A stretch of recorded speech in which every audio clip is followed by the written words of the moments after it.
I'll start. 1, 2, UU. 1, 2, UU. 1, 2, UU. 2 out of every 4 group of people have premarital sex. Yes, it is true, as we all know. Many college students have casual sex, just, hooking up and doing things because that's what age we live in, and that's the normal thing. I came across this article as I was reading the New York Times, where a guy named Reverend Rogers said that using contraception and premarital sex is wrong. I think this message is bogus. While examining this article, I did a little research on my own and examined how I personally felt about the issue, and also how young adults my age also felt. It is wrong for the church to preach against contraception and premarital sex because simply this method just does not work. First, I will give you a little history about condoms.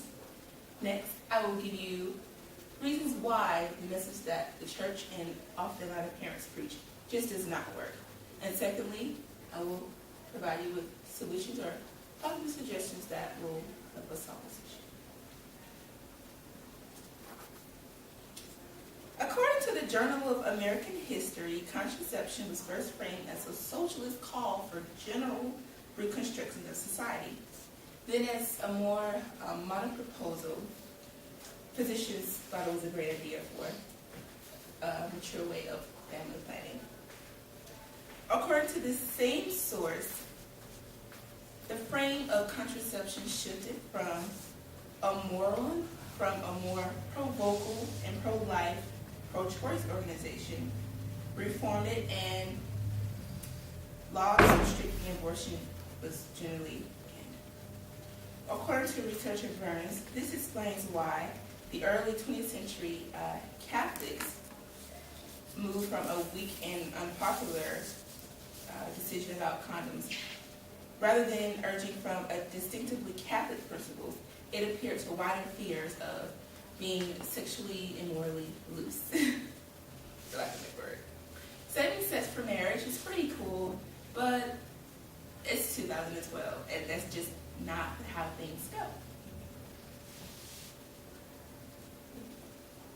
According to David Hardenberg, a professor at Harvard University, previous research suggests that attitudes towards premarital sex has changed over the years. In the United States, it did not change much between the 1930s and the 1960s, but it became more liberal and permissive between the 1960s and the 1970s. They remained fairly stable between the 1960s and the 1980s and the 1990s.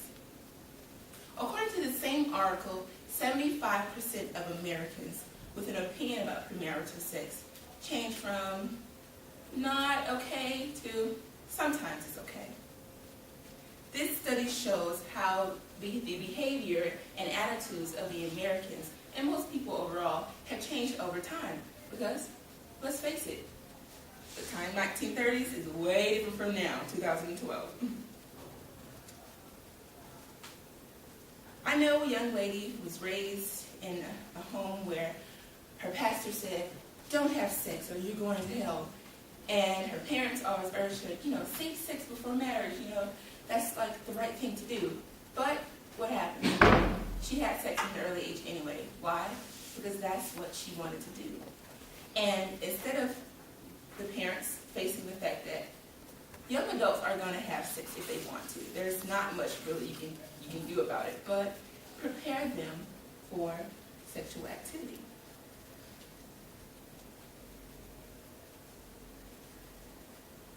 How can we solve this problem, you ask? Or what ways could we do to lessen the tension about the issue?